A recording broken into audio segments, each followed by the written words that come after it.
Balm से भी बटा हुआ है। ये बाबा साहब के जीवन काल में ही शुरू हो चुका था ये सब चीज। इसीलिए मेरी एक राय होती है कि बाबा साहब से एक काम गलती हो गई, उनको पार्टी कि सब लोग को लोकसभा का टिकट देंगे। एक ऑप्शन ये है कि 5 लोग को नोबेल प्राइज भी दिलवाना है, और एक ऑप्शन ये है कि इसमें से 100 लोगों को जो है ना अरबपति बनाना है, 1000 करोड़ का मालिक बनाना है। ये समाज क्या ऑप्शन चुनेगा पता है? ये लोकसभा का टिकट मांगेगा। इतनी ज्यादा राजनीति, सबको राजनीति करना। राजनीति करने के लिए बाबा साहब ने जो कहा था वही मैं पढ़ के सुना दूंगा। शपथ लो ना कि मेरा बाप भी जो है ना इधर से उधर जाएगा, दूसरी पार्टी बदलेगा तो हम तुमको वोट नहीं देंगे। शपथ लो ना। तो वही राजनीति करना है, नहीं तो नौकरी करना है। नौकरी खत्म, पॉलिटिकल रिजर्वेशन खत्म नहीं होगा, ये सोच लीजिए, क्योंकि वो रूलिंग एलिट जान चुका है। और उन्होंने जो कहा था इसके 1 दिन पहले आपने मुझे बुलाया है, तो इसके लिए बहुत बहुत शुक्रिया। कि ऐतिहासिक ये शहर है। लक्ष्मण ने बहुत सारी बातें कह दी है, उसी को थोड़ा सा मैं बढ़ाऊंगा। आप लोग भूख भी लगी होगी तो 10-15 मिनट में बात अपनी समेट दूंगा। कि कल मैं लिख रहा था ट्विटर पे, उसने चर्चा की, मुझे याद भी आ गया कि आगरा जा रहा हूँ और बाबा साहब का बिगड़ा चेला जो है वहाँ मिलेगा।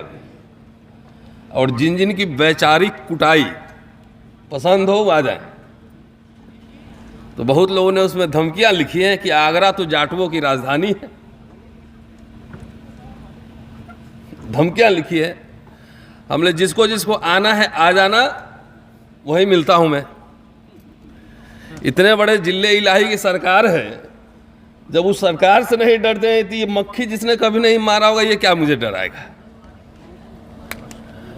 और कोई भी मिशन और आंदोलन वो कायर लोग नहीं चलाते हैं, वो निडर विवेकवान लोग चलाते हैं।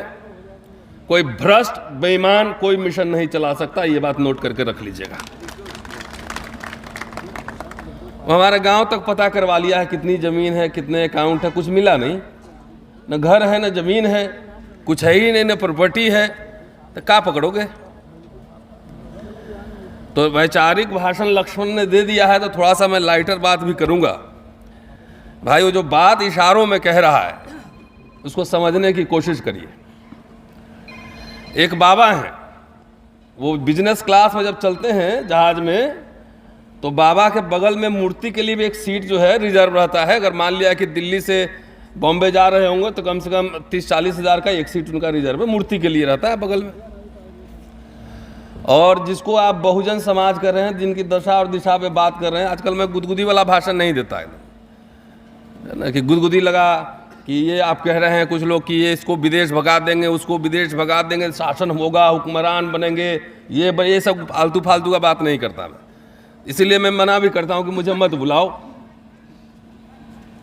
या सुनना है तो पूरा तीखा दो ना। ये बहुजन जो वर्ड है ना, इसको पूरा सर्जरी और ऑपरेशन करने की जरूरत है। तो जो कह रहा था बेचारा, वो किताब है, अब 40,000 ही क्यों बिकी? मेरा सवाल। 200 रुपया जेब में नहीं, किताब खरीदने के लिए आप मिशन मूवमेंट चला रहे हैं। मिशन मूवमेंट बगैर पढ़े लिखे नहीं चलता है। और हमारे ये बहुजन समाज में जो सबसे बड़ी कमी है वो ये है कि पढ़ना लिखना चिंतन करना इसको कोई काम ही नहीं समझता है। एक आइडिया डेवलप करने में 20-20 बरस लगते हैं।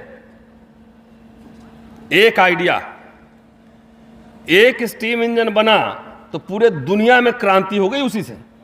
एक इंटरनेट की वजह से आपके जेब में दुनिया है। लेकिन आदमी जो आविष्कार करता है उसको कितने बरस लगते हैं। ये समाज समझता है कि भाषण देना, बोलना, चिंतन करना, अनुसंधान करना, रिसर्च करना फ्री का काम है, इसलिए पैसा वैसा नहीं देता है। चलिए मेरी तो अभी नौकरी है, वक्ता बुलाइए तो जितने आप कर्मकांड पाखंड करते हैं तो जाके चरण में चढ़ाते हैं, और यहाँ स्पीकर सबको फ्री का चीज नहीं। ठीक कह रहा हूं जी? हैं? 2 दिन टाइम लगाता है, आदमी ट्रैवल करता है, सब कुछ करता है पढ़ाई छोड़ के। तो इस समाज को चिंतन मनन करने वाले लोग फ्री के चाहिए। अब बाकी अभी बोल रहे कि चलिए आपको लोकसभा का टिकट दिलवाते हैं, 5 करोड़ का तहसील के साथ में चल देगा। बोल देंगे भाई एक रिसर्च करना है, 2 साल का फेलोशिप दे दो, तनख्वाह प्रोटेक्ट कर दो कि 2 साल एक किताब लिखे। कोई दिलचस्पी नहीं, कुछ नहीं हो सकता है। हम लोग को जेब से अपना नोट कूटता है, ऐसे नहीं होता है। समय गया अलग। तो किस समाज को एड्रेस कर रहे हैं? ये बुद्धा के समय से बहुजन हिताय बहुजन सुखाय चला आ रहा है। दिनेश जी ने अभी जगदेव बाबू का नाम लिया कि 100 में 90 शोषित है और 90 भाग हमारा है। रामस्वरूप वर्मा उत्तर प्रदेश के, इनका नाम भी लोग नहीं जानता है। अब नाम भी नहीं जानता है। क्यों? कहां 90% दिखाओ मुझे, कहां 85%? दिख तो नहीं रहा, दिख नहीं रहा। आजकल मैं formation of Dalit middle class पे ज्यादा बोलता हूं, दलित मिडिल क्लास पे ज्यादा बोलता हूं कि जैसे मैंने बाबा साहब को पढ़ना शुरू किया तो मैं सोचता हूं कि आखिर जो कुछ भी उन्होंने किया तो सरकार तो नहीं बनाया था। उन्होंने बनाया था क्या? सरकार नहीं बनाया था। बिना सरकार बनाए हुए कम्युनिकेशन, डायलॉग, मेमोरेंडम, ज्ञापन, दबाव डाल के शेड्यूल कास्ट शेड्यूल ट्राइब को रिजर्वेशन दिलवाया, 340 आर्टिकल का प्रोविजन किया। आप लोग कोई संघर्ष से आप लोग को थोड़ी आरक्षण मिला है, संघर्ष तो कोई करके चला गया, संघर्ष करके चला गया, आपके संघर्ष से नहीं आया ये सब। आर्गुमेंटेटिव मिडिल क्लास जिसका नहीं होता है और अंग्रेजी बोलने वाला मिडिल क्लास जिस समाज का नहीं होगा, वो क्या बात करेगा? ये तो आसान तो है, जोड़ लो। ये तो 10वीं क्लास का बच्चा भी बता देगा कि सरकार बन जाती है तो बहुत सारी परिस्थितियां अपने आप बदल जाती हैं। 10वीं क्लास का बच्चा बता देगा। इसमें कौन सी नई बात है? लेकिन ये बताओ कि सरकार बनेगी कैसे? उसके लिए 272 एमपी चाहिए। कोई फॉर्मूला है? ये बहुजन का पूरा एक्सपेरिमेंट बाबा साहब के जमाने में भी हुआ था, वो भी फेल हुआ। कांशीराम जी के जमाने में हुआ, वो भी फेल हुआ। मैं उसको कोई सक्सेस नहीं मानता। कांशीराम जी ने जातियों को जोड़कर पार्टी बनाई थी और अब जात जात की पार्टी हो गई है। जितने लोग यहां बैठे हुए हैं, एक ऑप्शन मैं देता हूं कि सब लोग को लोकसभा का टिकट देंगे। एक ऑप्शन यह है कि 5 लोग को नोबेल प्राइज भी दिलवाना है, और एक ऑप्शन यह है कि इसमें से 100 लोगों को जो है ना अरबपति बनाना है, 1000 करोड़ का मालिक बनाना है। यह समाज क्या ऑप्शन चुनेगा पता है आपको? ये लोकसभा का टिकट मांगेगा। इतनी ज्यादा राजनीति, सबको राजनीति करना है। राजनीति करने के लिए बाबा साहब ने जो कहा था वही मैं पढ़ के सुना दूंगा थोड़ा सा। ये बच्चों का खेल नहीं है, टिकट मिल गया जी मालिक, जी मालिक, वही ये नहीं है राजनीति। नहीं तो 131 सांसद तो बैठाया हुआ है लोकसभा में, तो क्यों आरक्षण खत्म हो जा रहा है, संविधान पे खतरे मंडरा रहे हैं। गड़बड़ समाज में। शपथ लो ना कि मेरा बाप भी जो है ना इधर से उधर जाएगा, दूसरी पार्टी बदलेगा तो हम तुमको वोट नहीं देंगे। शपथ लो ना। ये तो अभी संविधान बदलने वाला बात किया अभी। तो आपके घर का आपका बेटा उधर से अगर टिकट मिल जाएगा तो आप भी नाचने लगते हैं डफली लेके। तो आप कौन ईमानदार है? ब्लू गमछा कब भगवा हो जाएगा पता नहीं लगता है। एक सुना यहां भी क्रांतिकारी एक कोई उम्मीदवार थे पिछली बार, सुना आजकल वो भी भगवा हो गए हैं। तो जिस समाज की औकात चवन्नी भर की है, जो एक टिकट पर बिकता है पूरी जमात के जमात, वो कह रहा है हुक्मरान बनेंगे, हम पीएम बनाएंगे। मेरे पास कई फोन आते हैं, बेटी के लिए शादी करने के लिए लड़का देख रहा हूँ, एक काम करो पीएम बनवा लेना, अपने आप शादी हो जाएगा, जाओ। नौकरी नहीं मिल रही है, जितने रिटायर लोग यहां बैठे उनका बच्चा लोग नौकरी नहीं मिल रही होंगी उनके, पूछ लीजिए। लड़कियों की शादी नहीं हो रही, 35-35 साल उम्र हो गया। तो गुदगुदी वाला भाषण देख के इसे रात में गुदगुदी, 10 बरस बाद जो है ना वो टाई कोट भी उतर जाएंगे, ज्यादा नहीं कह रहा हूं, 10 साल टाई कोट भी उतर जाएंगे, क्योंकि बिजनेस करना चाहते नहीं है सबको, वही राजनीति करना है, नहीं तो नौकरी करना है। नौकरी खत्म, पॉलिटिकल रिजर्वेशन खत्म नहीं होगा, ये सोच लीजिए, क्योंकि वो रूलिंग एलिट जान चुका है कि ऐसा समाज है कि इसके जात के एक नेता को खाली एमएलए के एमपी का टिकट दे दो, भेड़ बकरी की तरह उसके पीछे आ जाएगा, भेड़ बकरी की तरह। कसम खाइए ना, शपथ लीजिए, शपथ लीजिए। हम लोग का जो लड़ाई चल रही है वहां पर वैचारिक, वो जमीन का लड़ाई है, ये तो खाली प्रमोशन का ही बोला। हमारी लड़ाई तो और है, अभी विदेश उदेश जाने से रोके हुए बहुत चल रहा है, अभी छुट्टी फुट्टी सब कुछ चल रहा है। तो हम तो चुपचाप, हम एमपी से ज्यादा बड़ा बंगला है मेरे पास दिल्ली में, और भी 1 साल के लिए नहीं है, 38 साल के लिए मिला हुआ। 2 एमपी जितना बड़ा होगा उतना बड़ा बंगला में हम रहते हैं।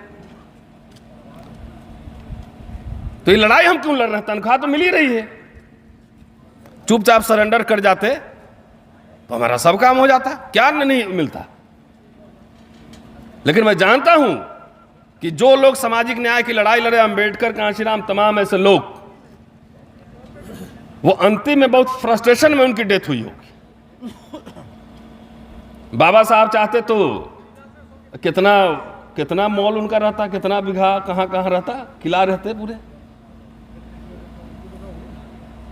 आप लोग, इसलिए समाज को मैं जिम्मेदार मानता हूं। आगरा में जो उन्होंने कहा था कि रोटी से अधिक महत्व स्वाभिमान का है, पूरा बाबा साहब का किताब पढ़ लीजिए, अगर कुछ भी एक इंपॉर्टेंट वर्ड आपको मिलेगा सबसे ज्यादा, जो मुझे लगता है, वो बार बार स्वाभिमान की बात कर रहे हैं, बार बार स्वाभिमान की बात कर रहे हैं। आगरा में उन्होंने कहा था कि हम जब राजनीति में प्रवेश किए थे तो हमारे पास 3 लक्ष्य थे, और 3 लक्ष्य क्या थे सुन लीजिए, क्योंकि इस भाषण का बहुत कोट होता है कि बाबा साहब ने कहा था पढ़े लिखे लोगों ने धोखा दिया है। तो बड़े लिखे लोगों ने धोखा दे दिया, तो इतनी बड़ी बड़ी पार्टियों को और बड़े बड़े संगठनों को चंदा कौन दिया? चंदा कौन दिया? वो पढ़े लिखे लोगों ने ही चंदा दिया ना। इसको ब्लैकमेल करने के लिए इस्तेमाल होता है कि बाबा साहब ने कहा था कि पढ़े लिखे लोगों ने धोखा दिया है, तो आपके पास गया और बोले अरे हम नहीं धोखा दिए, ले 10,000 रुपया लो। हम नहीं दिए 10,000 रुपया ले लो। इसका इस्तेमाल ब्लैकमेल करने के लिए होता है। तो बाबा साहब ने कहा था पढ़े लिखे लोगों ने धोखा दिया है, तो तुम पढ़ा लिखा आदमी इतने बड़े बड़े संगठन चला रहे, तू लोग क्यों बट गया? क्या मैडम, समता दल भी बटी हुई है, वाम से भी बटा हुआ है। ये बाबा साहब के जीवन काल में ही शुरू हो चुका था ये सब चीज। इसीलिए मेरी एक राय होती है कि बाबा साहब से एक काम गलती हो गई, उनको पार्टी भंग कर देना चाहिए था। पार्टी भंग कर देते और सिर्फ यह कह देते कि आरक्षण का प्रावधान हमने कर दिया है, और कोई भी पार्टी आए 131 सांसद तुम्हारा रहेंगे ही रहेंगे। उसे कंधे पे दबाव बना के रखना और अपने अधिकार प्रोटेक्ट करके रखना है। बहुत सारे एग्जाम्पल है। अमेरिका में तो ब्लैक्स को तो आपके बाद मिले हैं अधिकार, और ब्लैक्स वहां पे हॉलीवुड में है, स्पोर्ट्स में है, ब्लैक कैपिटलिज्म है, इंडस्ट्री है, सब कुछ है। और आपके पास क्या है? तो बाबा साहब जो दे के गए वो भी खत्म हो रहा है, आप उसी पे ताली बजा रहे हो। इतना ज्यादा हो गया है राजनीति कि सब आदमी, 2 आदमी मिलकर 3 पार्टी बना रहा है। क्या जी लक्ष्मण जी है? एक इधर एक दोनों कॉमन प्रोग्राम। तो 3 2 आदमी मिलकर 3 पार्टी बनाओगे तो वो तो रूलिंग एलिट से बैठ। देखिए अभी जो सरकार है उसका टॉप लेवल पे देखिए, all educated from JNU, Oxford, विदेश का तमाम पढ़ा हुआ। देखिए जरा सा, और हमारे देखिए जरा सा, कंपेयर कर लीजिए, कंपेयर कीजिए। उनके जो आते हैं, जो लीडर्स, फाइनेंस मिनिस्टर हैं, फॉरेन मिनिस्टर हैं, कोई भी, सब पढ़ा लिखा, हाई प्रोफाइल, ऑक्सफोर्ड, कैम्ब्रिज में, विदेश में, MNCs में नौकरी करके रिजाइन करके आया है, कोई कहीं से आया है। आपके पास है जो जाके वहां कम्युनिकेट करे रूलिंग एलिट से? हम लोग अभी मिले थे राहुल गांधी से, एक जाके मेमोरेंडम दिए थे, 7 पॉइंट खाली लिखे थे, 7 पॉइंट, और अपने लिए मांगने नहीं गए थे। बाय द वे, हमने हमारे समाज के लिए फ्री शिप, जितने यहां रिटायर लोग बैठे हुए हैं मुझे बताएं कि मैं गलत कह रहा हूं। 0 बैलेंस पे एडमिशन होती थी, स्कॉलरशिप मिलता था। IIT, medical colleges, university 0 balance पे, और पैसा भी मिलता था स्कूल में। आज मिल रहा है। ये सब कोई डिस्कशन पे नहीं है कि हमारे बच्चों का भविष्य क्या होगा। जो 40 साल में जो मिडिल क्लास तैयार हुआ था, 40 साल में नहीं, 20 साल समझिए, 70 से लेकर 90 तक लैंड रिफॉर्म्स हुए थे, तो हमको बोल रहा है कि मैं कांग्रेस का दलाल हूं। अरे आप हिस्टोरियन की तरफ पढ़ो।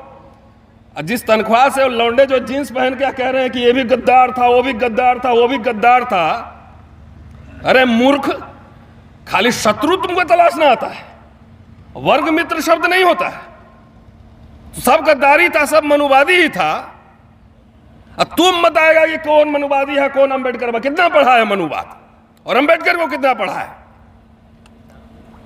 मतलब जगजीवन राम रेल में मंत्री थे, लाखों नौकरियां मिली, MLA MP तो 10, 20, 50 बनोगे। ठीक कह रहा हूं? बिल्कुल राइट, बिल्कुल राइट। और उसी का बच्चा जो है, उस चमचा युग का बहुत गलत इस्तेमाल भी होता है लक्ष्मण। उस एफर्ट से एक बड़ा मिडिल क्लास तैयार हुआ, बैंक का नेशनलाइजेशन हुआ, PSUs हुए। आप लोगों को ये सब चाहिए ही नहीं, आपको चाहिए खाली MLA और MP। हम बोले एक दिन दिल्ली में कि अगर दिल्ली से लेकर पटना तक संसद भवन बनवा दो तभी टिकट कम पड़ जाएगा। सही है। किसी को इकोनॉमिस्ट नहीं बनना है, किसी को नोबेल प्राइज तो पता भी नहीं होगा क्या होता है। कोई इंग्लिशाइज्ड मिडिल क्लास नहीं है, बाबू का बेटा बाबू बन रहा है, वो मैनेजमेंट करके इंडस्ट्री नहीं लगा रहा है। एक प्रोफेशनल हिस्टोरियन का नाम बताइए भारत में, पूरे बहुजन में कह रहा हूं, 5 नाम पूरे देश में ढूंढते फिरोगे नहीं मिलेगा। कह रहे बाबा साहब ने कहा था शिक्षा शेरनी का दूध है, जो अपना इतिहास नहीं जानता वो गुलाम होता है। ये सब व्हाट्सएप यूनिवर्सिटी के नारे रटना बंद कर दीजिए। एक स्कॉलर को बनने में 25 से 30 वर्ष काम करना होता है। मैं आज यहां बोल रहा हूं तो इसकी तैयारी 90 में हुई थी, और यहां आपको चाहिए तुरंत tic tac, have a break, tic tac, Maggi noodles 2 minute. ऐसे लड़ाई होती है। मैगी मैगी मैगी चाहिए। रबड़ी बनाने में दूध को पहले पकाया जाता है इत्मीनान से, क्योंकि आपको कोई इसके हड़बड़ी तुरंत चाहिए, सक्सेस। मेरा बेटा इतिहास पढ़ता है, मैंने कहा जाओ इधर से 10 बरस कुछ नहीं करना, पढ़ाई करना है सिर्फ।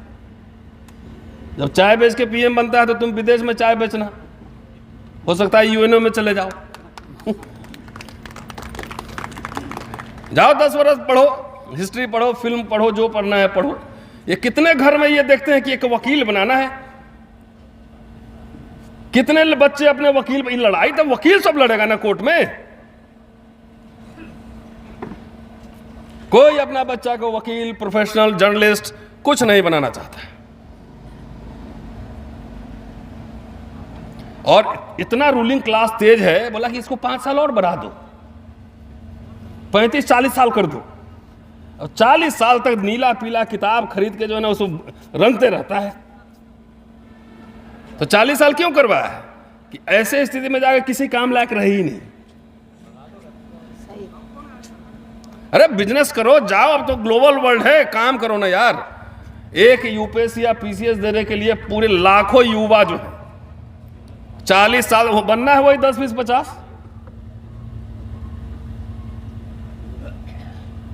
पेट्रोल पंप मिला आपको, गैस एजेंसी मिला, डिस्ट्रीब्यूशन सब नहीं मिला, तो सब गद्दार था, सबने धोखा दिया है। तो समझ गया कि ऐसा मूर्ख समाज है कि इसकी जो भला करेगा उसी को गाली देगा। तो सरकार बनने से क्या एक तब्दीली हुई, आता है फेजेस। अब लाल किला जो बनवाया होगा उस समय तो वहां शहंशाह के एक आवाज पर वहां पे कत्लेआम हो जाया करती होंगी, लेकिन आज जाके देख लो, विचार संस्थाओं में जीवित रहता है। और चलते चलते अब मुझे लगता है कि 15-20 मिनट हो ही गया। कह रहे हैं कि सबसे पहला काम, 25 साल पहले राजनीति में प्रवेश करते समय जीवन में 3 उद्देश्य थे। और सबसे पहला, आगरा वालों, बहुत यहां पे बहुत माल वल ज्यादा है, ज्यादा घमंड रहता है, पहले सुन लोगे आगरा में क्या कहा था कि अस्पृश्यों के घर में ज्ञान की गंगा का प्रवाह पहुंचाना। ज्ञान, नॉलेज, ये लड़ाई संख्या की नहीं है। एक भेड़ चलता रहता है, एक जो है ना चरवाहा 1000 भेड़ चलाता है, ये संख्या की नहीं है, ये ज्ञान की लड़ाई है, ये बुद्धि की लड़ाई है। और इसलिए बुद्धिमान लोग पैदा करना होगा। एक है एक लक्ष्मण यादव, रतन लाल घूम घूम के सब जगह बोल रहा, क्यों नहीं 1000 ऐसे लोग चाहिए, और ऐसे लोग को आपको पैसा देना पड़ेगा, खर्चा देना पड़ेगा, फ्री ऑफ कॉस्ट। बाबा साहब को स्कॉलरशिप नहीं मिला रहता तो कोलंबिया गए रहते कि सेना में सूबेदार बनते। दूसरा कहें कि इसमें थोड़ा सा काम हुआ है, सरकारी नौकरियों में आरक्षण दिलवाना, दूसरा पूरा हुआ, बोले ये भी ठीक ठाक है, अब वो प्रोविजन हो गया, लोग आ जाएंगे। तीसरा कि मुझे गरीब दमित जो गांव में जो लोग हैं, जो भूमिहीन है, उसके लिए संघर्ष करना है और पड़ती जमीन पर कब्जा करने का आंदोलन चलाना है। ये बात बोले थे, देख लीजिए, उसी किताब में लेकर आया हूं। ठीक है, और बहुत सारी बात है। कह रहे हैं कि ये बात जो कह रहे हैं, जिसमें कहा जाता है कि पढ़े लिखे लोगों ने धोखा दिया है, ये सब जो है ना, ये सब वही लीला वाला सब फैलाता है, सबको है ना, फैलाता है कि कांग्रेस आरएसएस की अम्मा है, कांग्रेस बीजेपी एक है, ये सब फैला के दे देता है कि तुम रटते रहो। कह रहे हैं कि अपने गरीब और अज्ञानी बंधुओं की सेवा करना पढ़े लिखे लोगों का पहला कर्तव्य होता है। बड़े ओहदों पर जाने के बाद अक्सर पढ़े लिखे अशिक्षित बंधुओं को भूल जाते हैं। अपने समाज के बारे में अपनत्व का भाव न होने के कारण ऐसा होता है। उनके मन में अपने बंधुओं के प्रति तिलमिलाहट नहीं होती, यही इसकी वजह है। धर्म भावना का अभाव होता है। वे अगर अपनी अनगिनत बांधवों की ओर ध्यान नहीं देंगे तो समाज का ह्रास होगा। एक शिकायत है, एक जेन्युइन शिकायत है। हम कह रहे हैं कि अभी आपको नहीं पता है, बगल में आपके घर में एक इंस्पेक्टर हो गया और दलित में किसी और कास्ट का बगल में देखा आरक्षण से तुमको क्या फायदा है, देखो तो उसका बेटा बना जा रहा है, तुमको तो कुछ मिला ही नहीं। तो सब जाटव खा गए और सब यादव खा गए, जैसे अनार रखा हुआ था गया खा लिया। ये कौन बनाए? कोई आंकड़े हुआ, जाति जनगणना हुआ, सर्वे आया? इसलिए ये भी जिम्मेदारी है कि जितने लोग संपन्न लोग हैं, खाली अपना जात नहीं, थोड़ा बगल वाले जात में भी जाके एक एक बच्चा पढ़ाइए, अडॉप्ट करिए। ऐसा नहीं कि आपने पैसा नहीं दिया, करोड़ों अरबों चंदा दिया है, लेकिन हिसाब नहीं मांगते हैं ना, खाली कह देता है कि पढ़े लिखे लोगों ने धोखा दिया था। बोले हम नहीं दिए थे भाई, 10,000 ले। यही सब चलता है, चंदे का धंधा कि एक बच्चा पढ़ाइए। और इसलिए कह रहा हूं कि हम लोगों ने 3 बच्चों को स्पॉन्सर किया है, एक लंदन, एक जर्मनी, एक कलकत्ता में। तकरीबन 40-45 लाख रुपए उसको दिया गया है पढ़ने के लिए। इतने हजारों साहब लोग हैं, एक एक बच्चा स्पॉन्सर कर दीजिएगा तो हम 10 साल में लाखों बच्चे तैयार कर देंगे। तो गुदगुदी वाला भाषण दो जरा सा है कि यूरेशिया चला जाएगा तो हम पूरी जमीन और मठ मंदिर में कब्जा कर लेंगे। इलेक्शन के समय कहेगा कि नवाब साहब पाकिस्तान भेज देंगे तो सारा ज़मीन तुम्हारा ही होगा। अब रात में जाके इतना बढ़िया ख्वाब आता है कि नवाब साहब के हवेली में चीनी मिट्टी के बर्तन में सेवई खा रहे हैं, नवाब साहब पाकिस्तान गए हुए। दोनों तरफ से खेल हो रहा है। इसलिए जब बार बार कहते हैं कि शिक्षित वही है जो शत्रु को पहचानता हो, ये बाबा साहब का ही कोट है। तो आप पढ़े लिखे हो तो शत्रु को पहचान लीजिए, नहीं तो कोट पैंट जो चढ़ा है ना अभी, और ख़ास तौर से मैं दलित बंधुओं को कह रहा हूँ, भाई बैकवर्ड लोगों के पास तो ज़मीन में थोड़ा सा था, गाय भैंस था, अपना कुछ दाल रोटी चल रही। इन लोगों को तो खाली नौकरी ही था। इन कौन बिजनेस है, कौन ज़मीन है? बताइए 100 एकड़ ज़मीन कितने लोगों के पास है? कांग्रेस ने प्राइवेटाइजेशन शुरू किया, ये एक लाइन बोल देता है। किसी आदमी में इतना समझ नहीं होती है कि प्राइवेटाइजेशन, लिबरलाइजेशन, ग्लोबलाइजेशन जब शुरू हुआ तो कितने कंपनी कांग्रेस ने बेचे और कितने बनाए, ये आंकड़ा है? तो नहीं है, वो नहीं है।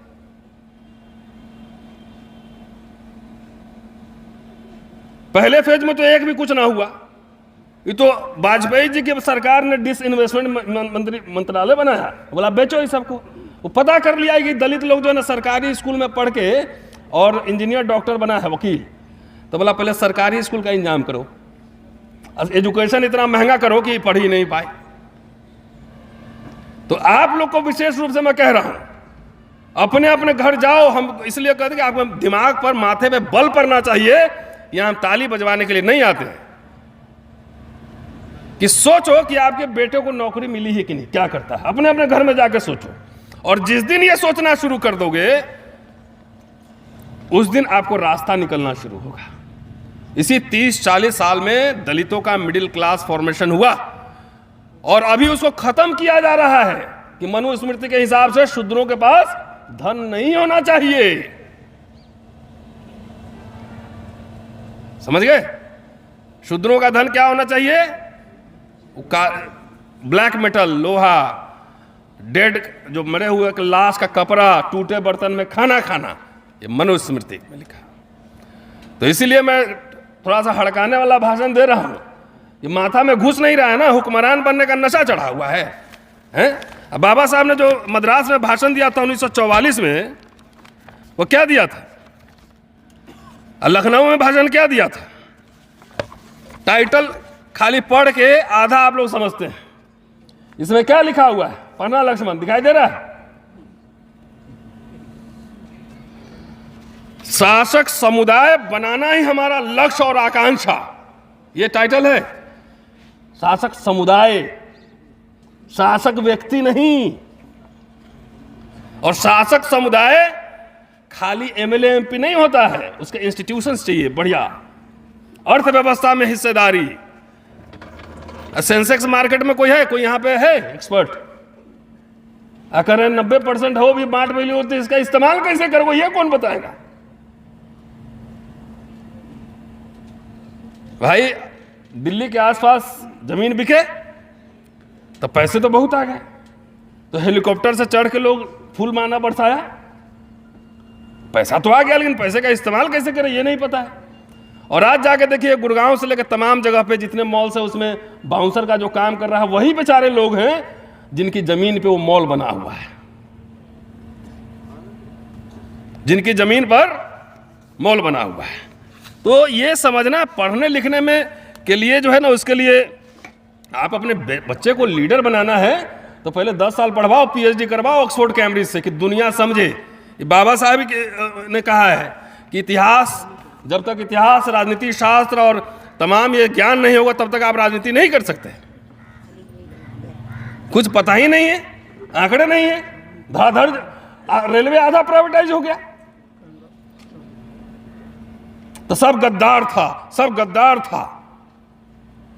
तो 10 साल ठहर जाओ, लड़की उलकी की शादी तो अभी होना बंद हो गया है।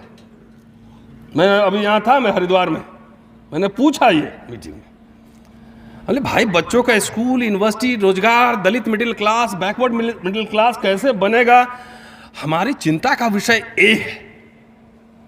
एक व्यक्ति को शहंशाह बनाना हमारी चिंता का विषय नहीं है। वो बन जाएगा तो पावर का इस्तेमाल कैसे करेगा, बनाने में करेगा कि तोड़ने में, बिगाड़ने में करेगा, ये हम कैसे तय कर सकते हैं। लेकिन सवाल करने वाले लोग चाहिए। सवाल खाली हम आरएसएस, बीजेपी या कांग्रेस से करेंगे और अपने लोगों से नहीं करेंगे। आपके हम भगत हैं, गुलाम हैं। पॉलिटिक्स में मैंने कहा इलाहाबाद में कि कुछ अंबेडकरवादियों और समाजवादियों के कंधे पे चढ़ के आएगा हिंदू राष्ट्र। रामराज की घोषणा हो गई और बाबा बोल भी दिए कि जो राम को नहीं भजता वो चमार है। तो आप लोग तो समझ लिए कुछ चमारों को कहा गया। नो, वो सब बहुजन का दिमाग टेस्ट कर रहा था, इसके दिमाग में अभी गोबर भरा हुआ है कि बुद्धि आया है। वो एक सिंबल कह रहा था, वो जाति को नहीं कह रहा था, पूरी जमात को कह रहा था। लेकिन आप रिएक्शन आया, आपने समझा कि वो तो चमारों को कह रहा है, मुझे क्या करना है। वो तो अहिरों को कह रहा है, मुझे क्या करना है।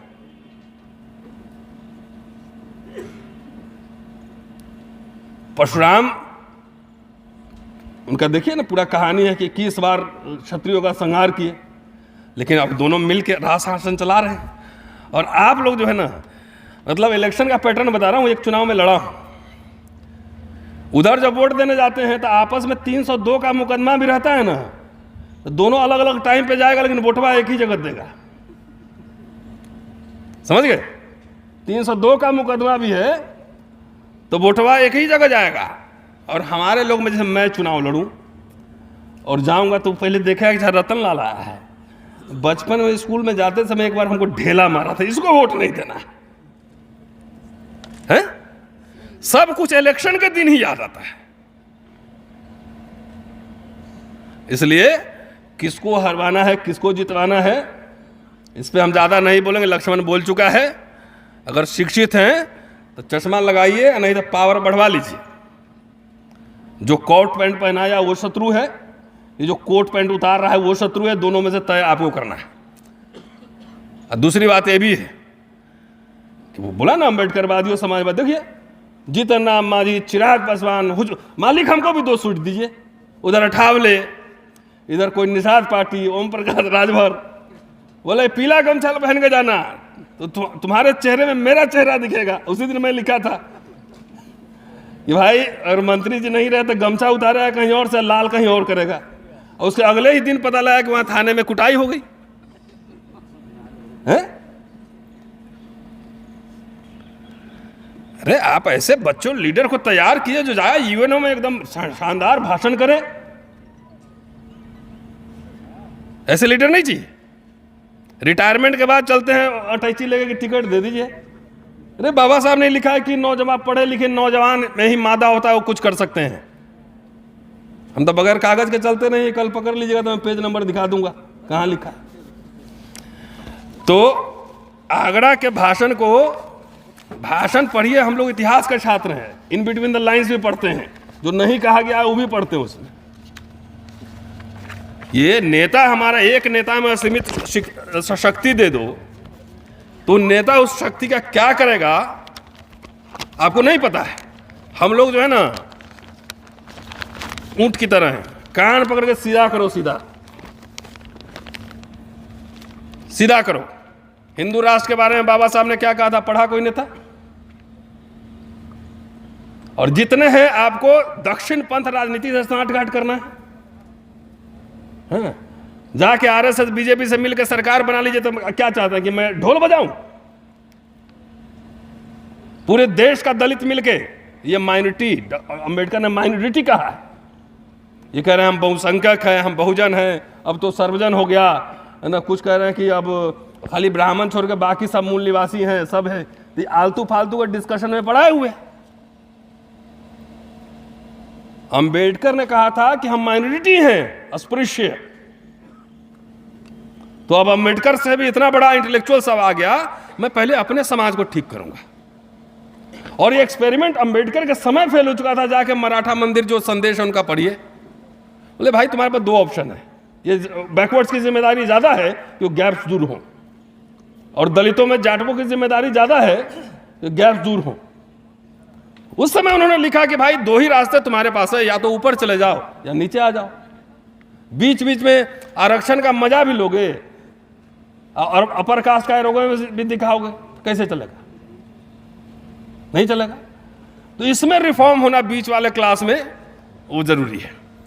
इसलिए वोट देते, मैं तो उस दिन शपथ दिलाया इधर कॉन्स्टिट्यूशन क्लब में कि मेरा भाई बाप भी अगर खड़ा होगा उधर से तो मैं प्रचार करने जाऊंगा, अपना पैसा खर्चा करके उसको हराने के लिए जाऊंगा। ये होता है वैचारिक प्रतिबद्धता। क्यों? मुझे खतरा जहां दिख रहा है वो आपको नहीं दिख रहा है, इसके लिए इतिहास पढ़ना होता है। मैं विजुलाइज कर रहा हूं। अरे भाई, अफगानिस्तान किसी जमाने में वहां यूनिवर्सिटी चलती थी, अच्छी लड़कियां पढ़ती थी यूनिवर्सिटी में। रशिया का जब प्रभाव था वहां बहुत सारे कुछ खुले, और आज क्या है वहां पे? तालिबान शासन है ना। तो यहां क्यों नहीं हो सकता है?